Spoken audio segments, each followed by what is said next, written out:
Baik, Assalamualaikum warahmatullahi wabarakatuh.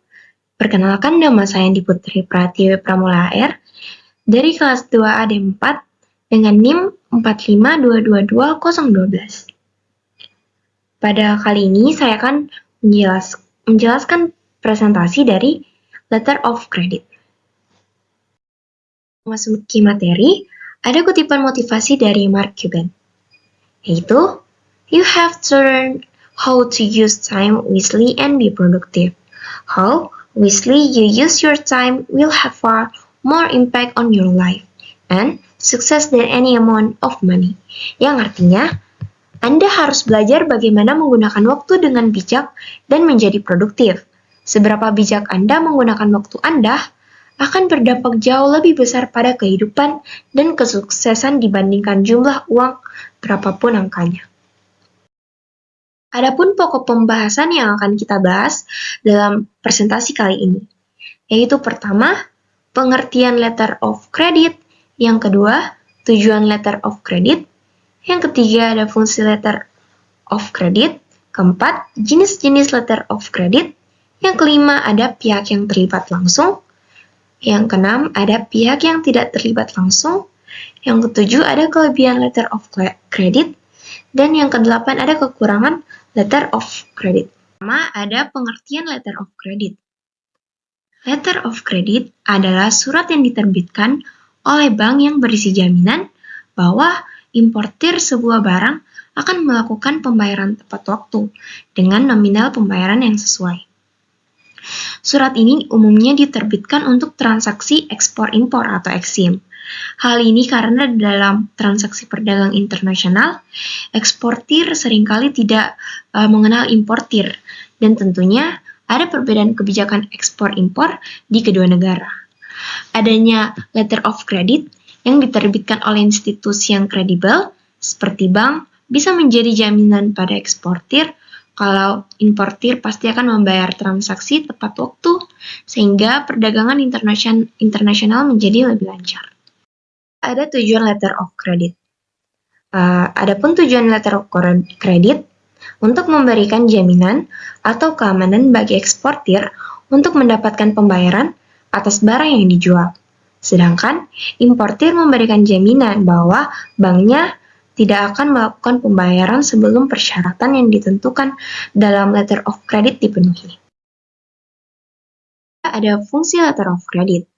Fungsi letter of credit yaitu ada 3. Yang pertama, sebagai bukti jaminan pembayaran. Seperti yang telah disebutkan di atas, fungsi utama dari letter of credit adalah sebagai bukti jaminan bahwa importir pasti akan melunasi pembayaran pembelian barang yang mereka lakukan kepada eksportir. Adanya jaminan ini dapat membuat eksportir tidak perlu ragu untuk mengirimkan barang kepada importir. Yang kedua, ada sebagai fasilitas kredit. Selain digunakan untuk transaksi ekspor dan impor, umumnya letter of credit juga diterbitkan untuk transaksi bernilai besar. Ketika sebuah bank menerbitkan letter of credit atas nama nasabahnya, maka bank tersebut secara langsung berjanji bahwa akan menanggung pembayaran dari nasabah tersebut apabila nasabah terkait tidak bisa membayar transaksinya tepat waktu. Yang ketiga itu ada sebagai instrumen yang memudahkan perdagangan internasional. Dengan adanya surat ini, pihak eksportir tidak perlu ragu lagi untuk mengirim barangnya. Akibatnya, importir dapat menerima barang dalam waktu yang lebih cepat. Tidak perlu takut pada mekanisme pembayaran, dan pihak eksportir juga dapat menerima uang penjualannya sesuai dengan tanggal dan nominal yang telah disepakati.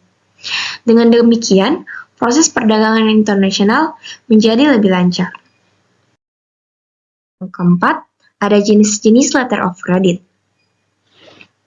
Pertama, revocable letter of credit.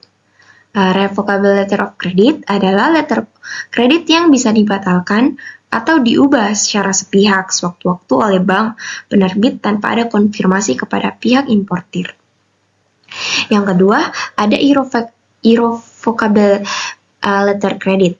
Kebalikannya dari revocable letter credit, surat kredit irrevocable ini tidak bisa dibatalkan secara sepihak oleh pihak siapapun selama periode kontrak masih valid. Jika ada yang membatalkannya, maka akan terkena sanksi. Yang ketiga ada irrevocable and confirmed letter credit. Ialah yang paling aman, khususnya bagi eksportir, karena pembayarannya dijamin secara penuh oleh bank penerbit maupun bank penerus. Ada clean letter of credit, ialah pembayaran kredit ekspor-impor yang tidak perlu dilengkapi syarat-syarat atau dokumen lainnya. Selanjutnya ada documentary letter of credit. Kebalikan dari clean letter credit, pembayaran kredit ekspor-impor ini harus dilengkapi oleh dokumen-dokumen lain, seperti yang dijelaskan pada dokumen syarat letter of credit. Selanjutnya ada back-to-back letter of credit. Dalam jenis letter of credit ini, importir bukanlah pembeli asli, namun adalah perantara. Artinya, importir akan mendistribusikan barang yang dipesan ke pembeli sebenarnya. Berikutnya ada revolving letter of credit. Surat kredit revolving bisa digunakan secara berulang oleh pihak importir dan eksportir. Maksudnya, kedua pihak bisa memakai kembali letter of credit yang sama untuk transaksi yang berbeda. Selanjutnya ada unrestricted letter of credit.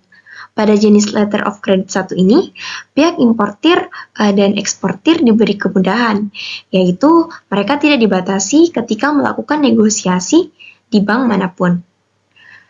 Selanjutnya ada SAIC letter of credit, ialah pembayaran dan penerimaan dokumen langsung oleh pihak bank. Artinya, saat seluruh dokumen telah dicetak dan dinyatakan valid, maka importir harus melakukan pembayaran.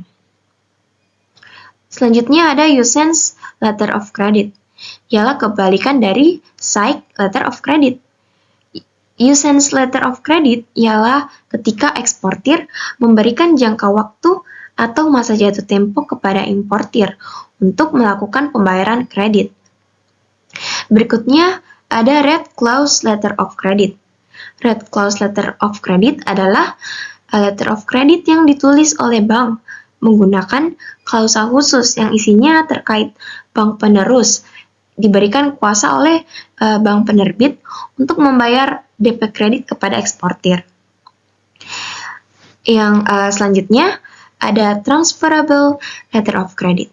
Jenis surat kredit satu ini adalah eksportir berhak meminta kepada bank yang untuk memberikan hak atas kredit seutuhnya atau sebagian kepada pihak ketiga. Dan terakhir ada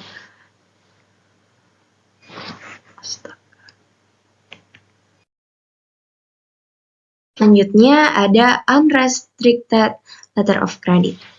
Pada jenis letter of credit satu ini, pihak importir dan eksportir diberi kemudahan, yaitu mereka tidak dibatasi ketika melakukan negosiasi di bank manapun. Berikutnya ada SAIC letter of credit, ialah pembayaran dan penerimaan dokumen langsung oleh pihak bank. Artinya, saat seluruh dokumen telah dicetak dan dinyatakan valid, maka importir harus langsung melakukan pembayaran. Selanjutnya ada usance letter of credit. Kebalikan dari SAIC letter of credit, usance letter of credit adalah ketika eksportir memberikan jangka waktu untuk masa jatuh tempo kepada importir untuk melakukan pembayaran kredit. Selanjutnya ada red clause letter of credit, ialah letter of credit yang ditulis oleh bank menggunakan klausa khusus yang isinya terkait bank penerus diberikan kuasa oleh bank penerbit untuk membayar DP kredit kepada eksportir. Selanjutnya ada transferable letter of credit. Jenis surat kredit satu ini adalah eksportir berhak meminta kepada bank untuk memberikan hak atas kredit seutuhnya atau sebagian kepada pihak ketiga. Dan terakhir ada standby letter of credit. Jenis letter of credit terakhir ini yaitu eksportir atau pihak bank atas nama importir menggunakan sebuah jaminan khusus. Artinya, bila importir gagal untuk memenuhi pembayaran pinjamannya, bank terkait akan membayar kepada eksportir dengan memberikan satu lembar side draft dan surat pernyataan gagal bayar. Adapun pihak yang terlibat langsung. Yang pertama ada pembeli atau importir, yang kedua ada penjual atau eksportir, yang ketiga ada bank pembuka atau penerbit, yang keempat ada bank penerus, yang kelima ada bank yang menegaskan atau menjamin pembayaran, yang keenam ada bank pembayar, yang ketujuh ada bank yang bernegosiasi, dan yang kedelapan ada bank yang diminta pengganti pembayaran atau mereimbursa. Yang keenam, ada pihak yang tidak terlibat langsung. Yang pertama itu ada perusahaan atau maskapai pelayaran atau perkapalan. Yang kedua ada bea dan cukai pabean. Yang ketiga ada perusahaan asuransi. Yang keempat ada badan-badan pemeriksa. Yang kelima ada badan-badan penelitian lainnya.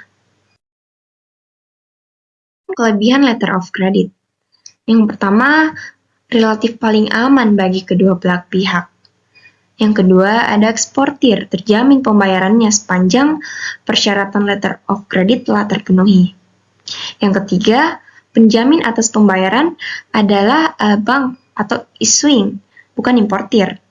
Yang keempat, dana importir tidak akan dibayarkan kepada eksportir apabila persyaratan dalam letter of credit belum dipenuhi. Yang kelima, ada eksportir telah terhindar dari resiko kredit dari importir. Kekurangan letter of credit. Yang pertama, kedua belah pihak akan menanggung biaya yang cukup besar. Yang kedua, importir menderita resiko LOI akibat marginal deposit yang disetornya. Yang ketiga, ada bank hanya berurusan dengan dokumen dan bukan barang. Seperti yang kita lihat dari PPT di atas, ada contoh letter of credit. Selanjutnya ada isi letter of credit, yaitu applicant atau pemohon, issuing bank atau bank penerbit, beneficiary, penerima, ada advising bank, bank penerus, nominate bank, bank yang ditunjuk, negotiating bank, bank negosiasi, dan confirming bank atau bank pengkonfirmasi. Adapun kesimpulan dari hasil presentasi saya, yaitu letter of credit merupakan salah satu metode pembayaran yang digunakan dalam perdagangan internasional. Metode ini diyakini paling aman oleh pihak importir dan eksportir, karena dana pembayaran akan ditanggung oleh pihak bank. Dengan begitu, eksportir dapat menerima pembayaran tanpa perlu menunggu berita dari luar negeri setelah barang datang, sedangkan importir tidak perlu menunggu waktu yang lama untuk menerima barangnya. Baik, sekian dari presentasi saya. Lebih dan kurangnya mohon dimaafkan. Wassalamualaikum warahmatullahi wabarakatuh.